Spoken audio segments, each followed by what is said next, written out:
Hey, what's up guys? Welcome back to the channel. Today we're talking about the Nvision PVS-14.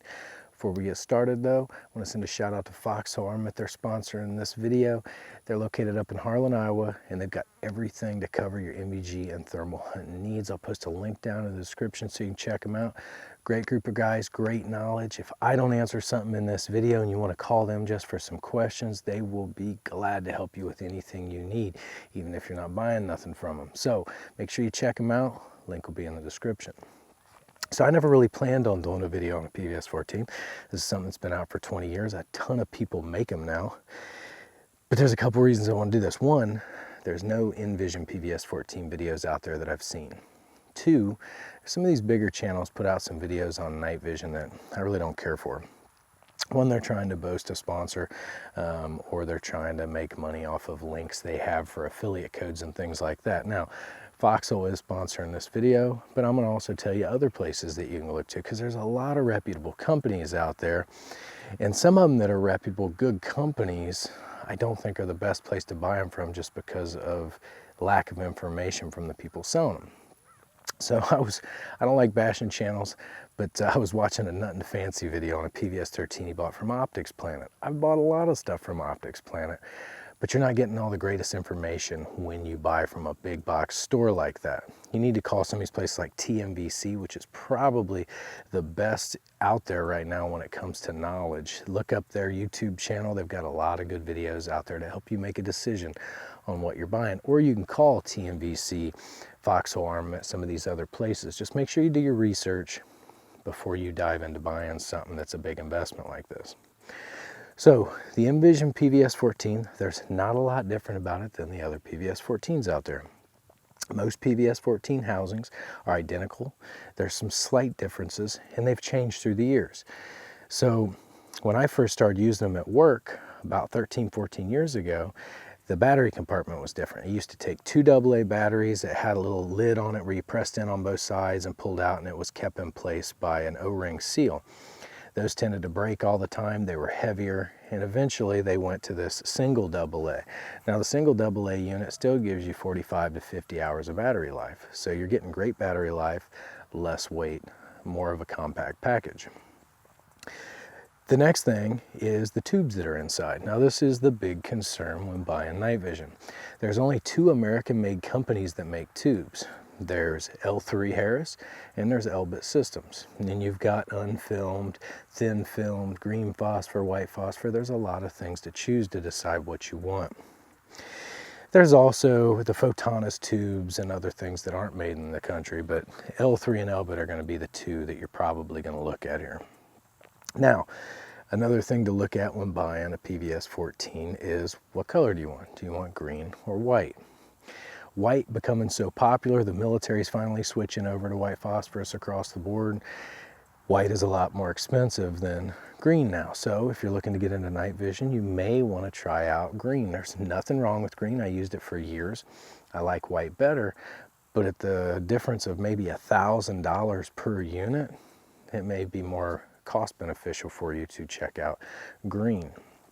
But white does have better benefits, in my opinion, less eye strain after using it all night, and I think things are a little more clear and easier to see under white. Why they never started with white years ago, I have no clue. But the other thing to look at is the tube specs. This is why I don't like the big box store places. If you're buying night vision and not getting a spec sheet on your tube, you shouldn't be buying from them. You need to buy from somewhere that's knowledgeable, can explain to you what FOM is, right? What signal noise, all that stuff. I'm not going to explain it in this video. I want you to call somebody that's reputable and get the information from them. But you need that spec sheet, right? Because what you got is different grades of tubes, right?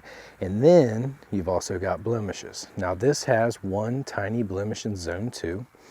Zone 1, 2, and 3 are usually where they'll rate it at. Zone 1 being in the center, Zone 2 around that, and Zone 3 is the outer edge. And the more blemishes you have in your tube, the cheaper the tube's going to be. This is why when you look up PVS-14s or any night vision, the price range can be anywhere from the mid-2000s up to mid-5000s. You're paying for the quality of tube you're getting, because the outside, the body, and the optics are most likely the same in the unit that you're picking up. A big thing about Nvision is they offer a 10-year warranty on these. That's pretty crazy. I personally haven't seen any that have that long of a warranty out there. Let me know in the comments if you know any of these other big companies that are doing warranties that big, or that you've had any issues with that you want to talk about. Let's talk about it down in the comments.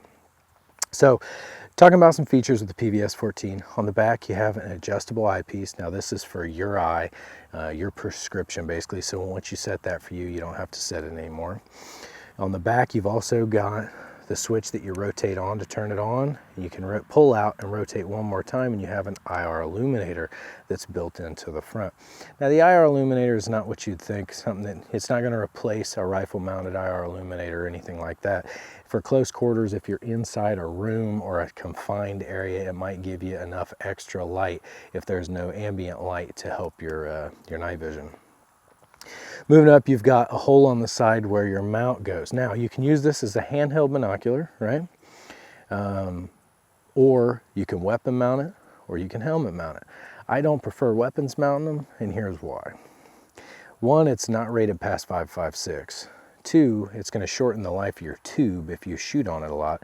And three, if it sits behind a red dot optic long enough, it can burn into the image. So if you're going to do that, you need to make sure you have a night vision capable red dot, not one that's just dim enough to do it, but an EOTech, an aim point, something like that, because you will mess up your tube if you keep this behind a red dot too long. Helmet mounting, it's the best option, getting yourself an illuminator and a IR laser on your weapon, just because it gives you the freedom to move around, see everything around you. If you put this behind a weapon, you're stuck looking through the weapon and aiming the weapon at everything you want to look at. So you have a lot more freedom to maneuver and see what's going on in your surroundings if you helmet mount. And there is a ton of options out there, and we'll talk about that here in a minute. Moving up front, you've got your gain adjustment. These come with a adjustable gain, which basically the brightness you're seeing in your eye. You turn it all the way down, and if it's really bright out, you can still see, but you can adjust in case the image coming in is too dim or too bright. I usually leave it full bright. Moving up front, it's got a day cap that comes with it. It also comes with a sacrificial window that you can put over it and use as well. And when you take that off, you can adjust your focus up front. Now, let's talk about mounts for a minute, all right? It does come with a J-arm, just a normal J-arm that will work on your bayonet style rhinos. Now, you can get adapters anywhere from 50 to 100 bucks on eBay, all the way up to 250, 300 bucks a piece for Wilcox, or I believe, I can't remember the name of the other company right now. Get on some of these websites and check them out. I personally like to use the Wilcox adapters just because the bayonet ones have a tendency to fall off. I've had it happen bumping into things, but when you have this on a mount, you always want to have it tethered off with some 550 cord, or Kinetic Consulting Company makes something they call the Nerd. I use one of those. It's really nice, a lot more clean and easy to use than tying on 550 cord all the time.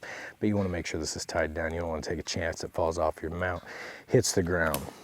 It would be a pretty bad day. But anyway, that's all I want to talk about. A little rant on about PVS-14s for a little bit. If you guys are interested in checking out the Nvision PVS-14s, go ahead and check out Foxhole Armament. Like I said, TNBC also puts out a great product. A lot of knowledge over there. So, guys, if you liked the video, like and subscribe, and we'll see you on the next one.